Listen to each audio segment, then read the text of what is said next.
Sir मेरा जो question है, मोस्ट ऑफ द क्वेश्चंस जहाँ पर जितने पूछे गए हैं वो सारे कवर हो जाएंगे इसमें प्रायोरिटीज़ है, इसमें जॉब है, इसमें करियर है, इसमें चॉइस है, इसमें पेरेंट्स फैमिली सब कुछ है। मैं एक्साइटेड हो रहा हूँ सुन करके, जल्दी बता दो। ऐसा क्वेश्चन तो मेरे को आज तक किसी ने नहीं पूछा। क्वेश्चन ये है कि how to deal with the issues when you have your own dreams what you want to accomplish versus family issues. अगर आपकी फैमिली आपकी ड्रीम्स के अगेंस्ट है, for example me, I am an engineering graduate गलती से and my father wants me to work in a corporate sector which I do not want to, and I've been working from last 2 years but I'm not really happy. और ये सब आप share करना चाहते हो कैमरे में? Yeah, sure you can. अभी जो आप जॉब कर रहे हो वो सिक्योर्ड है पूरी, मतलब अच्छी, you are getting good money, good package, everything financially? बिल्कुल नहीं सर, बिल्कुल नहीं सर। अभी 5 महीने पहले लास्ट आगे ग्रोथ नजर आ रही है वहाँ पे? आगे फ्यूचर कुछ नजर आ रहा है? कुछ भी नहीं, फ्यूचर भी नजर नहीं आ रहा, अभी भी कुछ नहीं हो रहा है, बस पेरेंट्स को लग रहा है कि बुरा क्या होगा। सोचने वाली बात है। तो अब प्रॉब्लम क्या रह जाती है? And also sir there is a comfort zone जहाँ पर आते ही आप थोड़े से ढीले पड़ने लगते हो अपने ड्रीम्स कंप्लीट करने के लिए। सो दैट्स हाँ, एक कंफर्ट जोन है, क्योंकि हर महीने के एंड में चाहे वो जॉब हमको पसंद हो चाहे ना हो, बट द पॉइंट इज वहाँ से महीने के एंड में सैलरी तो आ ही रही है, और उस सैलरी के अकॉर्डिंग हमारे खर्चे ऑलरेडी बने हुए हैं, और एकदम से अगर वो आना बंद हो गया तो गए। यही सब डर है ना। टॉपिक क्लियर हो रहा है? मतलब क्या है ये टॉपिक कि अगर फैमिली सपोर्ट ना करे, बट एक्चुअल में जो टॉपिक है वो फैमिली के सपोर्ट की प्रॉब्लम नहीं है, ये कंफर्ट जोन की प्रॉब्लम है कि चाहे जितना भी बुरा है, जैसा भी है, कंफर्टेबल है। कंफर्ट जोन का मतलब है नोन है, कि हमें पता है, एवरीबडी अंडरस्टैंड्स इट। तो हमारा जो माइंड है that is always afraid, we are always afraid of the unknown, क्योंकि पता नहीं वहां पर क्या होगा। तो जैसे ये पता नहीं आ जाता है तो लोग डरने लग जाते हैं। जो भी ऐसा पाथ होता है जिस पर सब चल रहे होते हैं, चाहे वहां पर कितने भी धक्के पड़ रहे हैं, वहां पर कितनी भी मारकाट मची हुई है, वहां पर कितना भी रोना धोना है, लेकिन मैं अकेला नहीं रो रहा, मेरे साथ में सब रो रहे हैं। अरे चलते रहो। लेकिन जैसे कोई ऐसा पाथ नजर आता है जिस पर सब नहीं चल रहे हैं, यानी आपको अकेले चलना पड़ेगा, this is called fear of the unknown. ये बहुत बड़ा फियर होता है। जैसे अगर मैं भी आप में से किसी को यहाँ पे स्टेज पे बुला लूं और कहूं बोलो यहाँ पर आकर के 10 मिनट तक, क्या होगा? डर लगेगा या नहीं लगेगा? पहले ये सोच लेना, मैं एक्चुअल में बुलाऊंगा उनको जो बोल रहे हैं नहीं लगेगा डर, क्योंकि ये मत समझना यहाँ पे ये 200-300 फुकरे बैठे हैं, लाखों लोग देख रहे हैं इस वक्त कैमराज में, लाखों लोग। मतलब मुंह से कोई भी एक गलत बात निकली और आपकी लाइफ एक अलग ट्रैक पे निकल जाएगी। टॉपिक ऐसा दे दूंगा कि हाथ पैर कांपने लग जाएंगे। कौन के ऊपर बोलना है? आओ बोलो, कौन बोलेगा? बोलो, बोलोगे? अरे let's give a big hand for her यार।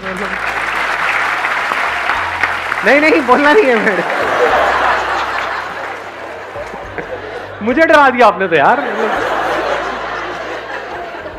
सही में, मतलब you are okay with speaking on it, on this topic? Talk about sex education that is related to porn. अच्छा, और पूरी दुनिया इसको देखने वाली है, you are okay with it? Yeah, obviously. आ जाओ आप इधर आओ, बोलो क्या बोलते हो? Let's give a big hand for her. Wish you all the best. Sir मैं जरा see when I was in adult 13 to 14 years, तो मेरे घर पे ये होता था कि जैसे मतलब थोड़ी कंजर्वेटिव सोच होती है थोड़ी फैमिली की, कि जैसे टीवी पे हम बच्चे थे तो ऐड चल रही है, जैसे कॉन्डम की ऐड आ गई या सपोज कुछ भी बहुत रोमांटिक से ऐड आ गए, तो सारे मतलब ऐसे हिलने डुलने लगते हैं, मतलब उनको बहुत अनकंफर्टेबल हो जाता है कि यार बच्चे देख रहे हैं, उनको कुछ मतलब इनसे दूर रखो। तो या तो टीवी बंद हो जाती है, या तो वो लोग चैनल चेंज हो जाता है। हाँ, चैनल चेंज हो जाता है, या तो वो लोग वहाँ से मतलब चले जाते हैं। तो थोड़ा अजीब लगता है कि फैमिली इतनी कंजर्वेटिव क्यों है। अभी हम रेप कल्चर की बात करें, जैसे इंडिया में इतने सारे रेप बढ़ रहे हैं, और जब भी गवर्नमेंट बात करती है कि हमें सेक्स एजुकेशन को स्कूल में इंट्रोड्यूस करना चाहिए, मैं थोड़ा हाँ आराम से Nervous. पानी वानी चाहिए? No it's all right sir. जब भी गवर्नमेंट बात करती है सेक्स एजुकेशन की, तो हमारे जो भी मतलब सो कॉल्ड रिलीजियस लोग होते हैं वो इसे अपोज करते हैं कि that is not our culture, that is a western culture. But आज के टाइम में सर ये सब बहुत ईजिली अवेलेबल है। अगर आप पेरेंट्स अगर किसी बच्चों को नहीं सिखाते तो वो इंटरनेट से या किसी भी और मीडिया से वो सीखने ही वाले हैं। तो जिस चीज़ को आप कंट्रोल नहीं कर सकते तो आप उसको अपने तरीके से अपने बच्चों को उस चीज़ का एजुकेशन दे, तो आगे जाके वो उसको किसी गलत तरीके से कोई उसको ना समझा दे। जैसे कोई लड़की है, मे बी वो 15 to 18 ईयर्स में जाती है, तो उसके लाइफ में कोई ऐसा आता है कि जो उसका मिसयूज़ करता है, उसे पता ही नहीं होता, अवेयरनेस ही नहीं होती कि इस चीज़ को लेके क्या रियलिटी है और क्या होना चाहिए। तो मेरा सर आज का थोड़ा इशू ये अभी जो गवर्नमेंट में चल रहा है कि सेक्स एजुकेशन को कैसे स्कूल में इंट्रोड्यूस करवाना चाहिए, about their private parts, what is bad touch, what is good touch, that kind of things. That's it. Excellent. Let's give a big hand for her. Wish you all the very best.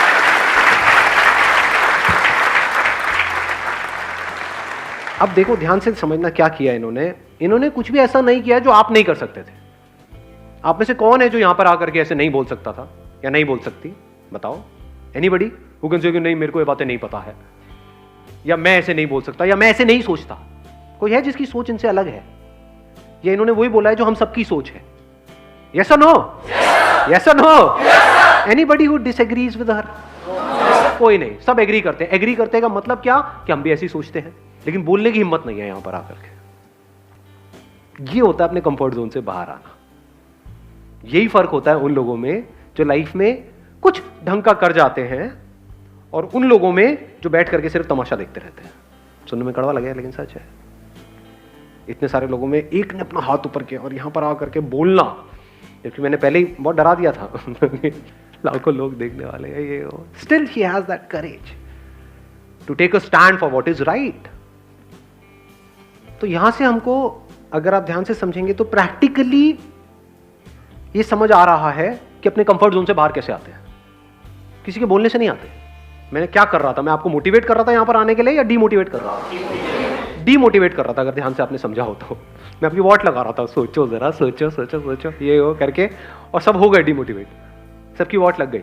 लेकिन ये demotivate नहीं हुई। क्यों? Because इन्होंने decision इसके base पे नहीं लिया कि मैं क्या बोल रहा हूं, मैं क्या नहीं बोल रहा हूं। इनके अंदर से आया कि हाँ, ये this topic is close to my heart and I want to speak on it no matter what.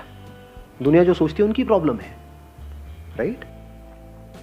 हाँ, ये थॉट प्रोसेस होती है उन लोगों की जो लाइफ में कुछ अलग करते हैं। इस अलग करने को ही सक्सेस बोलते हैं, अगर एक्चुअल में आप सक्सेस का मतलब समझोगे तो।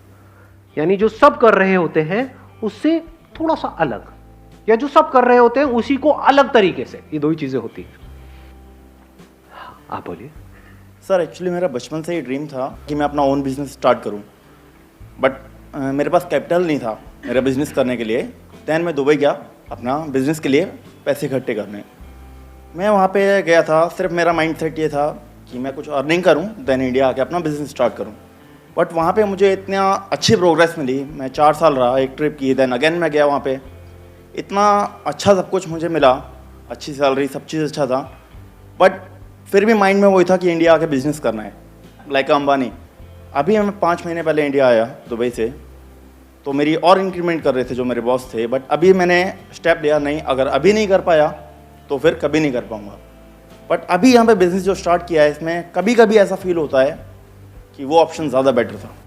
इन्होंने एक बड़ी कमाल की बात बोली, अगर आपने ध्यान से सुना हो तो, कि इन्होंने जॉब को छोड़ा और अपना बिजनेस स्टार्ट किया। अब इनको ये लग रहा है कि यार वो जॉब ही अच्छी थी, मान लो, या उस जॉब में भी प्रोग्रेस की कोई कमी नहीं है, वहां पर भी हम आगे बढ़ सकते थे। तो अब ध्यान से समझना, कंफर्ट जोन से बाहर निकलने का मेन पर्पस क्या है? क्या ये है कि हम ये छोड़ करके वो करें? क्योंकि जो भी करोगे उसके भी अपने प्लस माइनस होंगे। क्योंकि जब तक कोई चीज, जैसे बोलते नहीं, कहावत नहीं, दूर के ढोर। हाँ, तो दूर से बड़ा अच्छा लग रहा था बिजनेस बिजनेस, कि मैं बिजनेस करूंगा, मैं ये, मैं वो। जब जाते हैं, वो करते हैं प्रैक्टिकली, तब हमें समझ आता है कि वो मेरे लिए है या नहीं है। तब ये भी समझ आता है कि जो हम पहले कर रहे थे वो मेरे लिए है या नहीं है। तो कंफर्ट जोन से बाहर निकलने का मतलब ये है कि एटलीस्ट जो भी आप रिस्क लेना चाहते हो अपनी लाइफ में, अभी टाइम है आप लोगों के पास में, लो तो सही। अब इन्होंने रिस्क लिया, इसका मतलब ये नहीं है कि वहां से निकलोगे तो बिजनेस आप करोगे तो उसमें सक्सेसफुल होना है, नहीं। कंफर्ट जोन से निकलने का मतलब ये है कि एटलीस्ट अब आप वहां से बाहर निकले, आपने बिजनेस ट्राई किया, हो सकता है वो बिजनेस चले, हो सकता है ना चले, because it depends upon lot of factors. नहीं भी चले, अगर आप वापस से वहां भी गए जहां पर आप पहले थे, तो एटलीस्ट आपके अंदर से जिंदगी भर के लिए रिग्रेट निकल गई। ये रिग्रेट तो गया ना हमारे अंदर से हमेशा के लिए कि मैंने ट्राई नहीं किया। ये इंपॉर्टेंट है लाइफ में। उसके बाद अगर आप वहां वापस भी जाओगे तो आप नोट करोगे आप पहले से बहुत ज्यादा अच्छे से काम को करोगे, और माइंड में ये जो कॉन्फ्लिक्ट चलता रहता था कि ये करूं या ये करूं, वो हमेशा के लिए निकल गया, खत्म।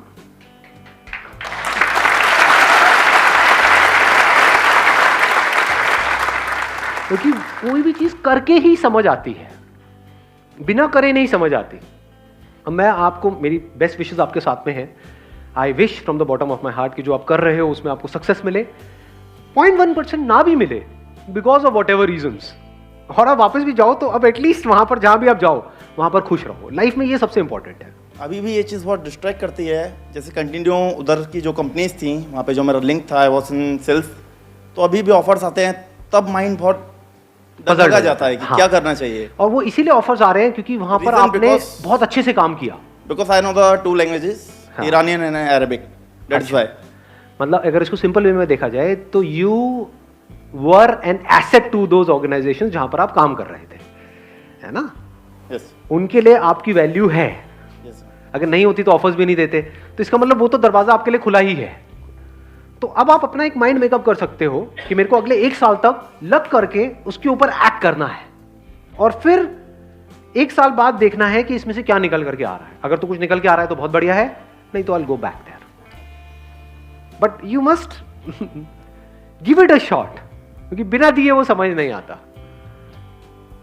इससे आपको भी आंसर मिला अभी कि अभी आप कह रहे हो कि जहां पे मैं काम कर रहा हूं वहां पे पैकेज भी इतना तगड़ा नहीं है और फ्यूचर भी इतना स्कोप नजर नहीं आ रहा है, तो एटलीस्ट आपने अपने एंड पे कुछ करने की कोशिश करी। जैसा था क्या हुआ, पेरेंट्स ने कुछ टाइम तक बोला, वो तो अभी भी बोल ही रहे होंगे किसी ना किसी बात पे, बाद में भी क्या बोलेंगे ही, क्या बोल रहे होंगे, अभी ये बोल रहे होंगे कि तेरा भाई देख, तू खुद को देख, ये वो तब भी तो यही बोलेंगे, इससे ज्यादा क्या बोलेंगे, है ना? सोचने वाली बात है। हम बस कई बार क्या होता है, प्रॉब्लम्स को ओवर एस्टिमेट कर रहे होते हैं अपने माइंड में। इंडिया में किसी के माँ बाप में इतना दम नहीं है कि अपने बच्चों को डिसोन कर दे, नहीं है दम। अब भैया वो टाइम गया कि 20 बच्चे हैं, 40 बच्चे हैं, 50 बच्चे हैं, कि नाम ही नहीं पता माँ बाप को, 2 बच्चे टोटल है। बच्चों में जान अटकी पड़ी है माँ बाप की। कभी आपने थोड़ा सा नौटंकी के लिए भी बोला ना कि हाँ मैं घर छोड़ के जा रहा हूँ, नींद उड़ जाएगी आपके घर वालों की। कभी करके देख लेना, ये नौटंकियाँ करी भी होंगी, मैं करके क्या देख लेना। मैं बड़ी करता था बचपन में, मतलब जरा सा कुछ हुआ पापा मेरी बड़ी पिटाई करते थे, मतलब बचपन में खूब मार खाई है। जब भी पिटाई होती थी मैं जा रहा हूँ घर छोड़ करके, छोटा सा होता था, घर छोड़ के चला गया, पीछे पार्क में बैठा हुआ हूँ, फिर मम्मी आती थी मनाने के लिए, नहीं नहीं बेटा आ जा, मैं नहीं आ रहा, मैं यही सोऊंगा आज रात को, मतलब नौटंकिया। तो कहने का मतलब है हम बहुत ज्यादा ओवर एस्टिमेट कर रहे हैं इन चीजों को कि वो क्या कर देंगे, क्या कर देंगे, मार देंगे, समझ लो, क्या बोलेंगे ही तो बोल तो अभी भी रहे हैं।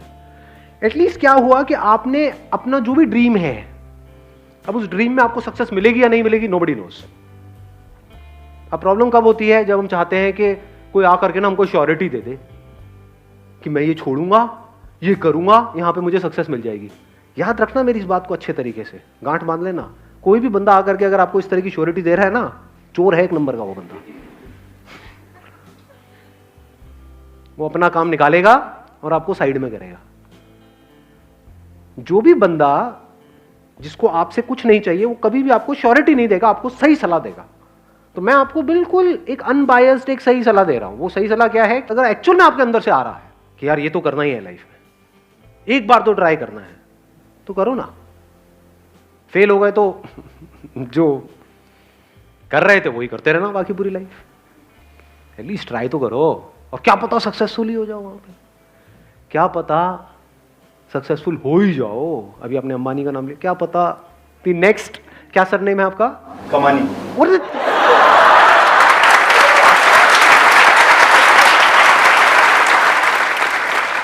तो उनका है अंबानी, आपका है कमानी, तो हो सकता है नेक्स्ट कमानी।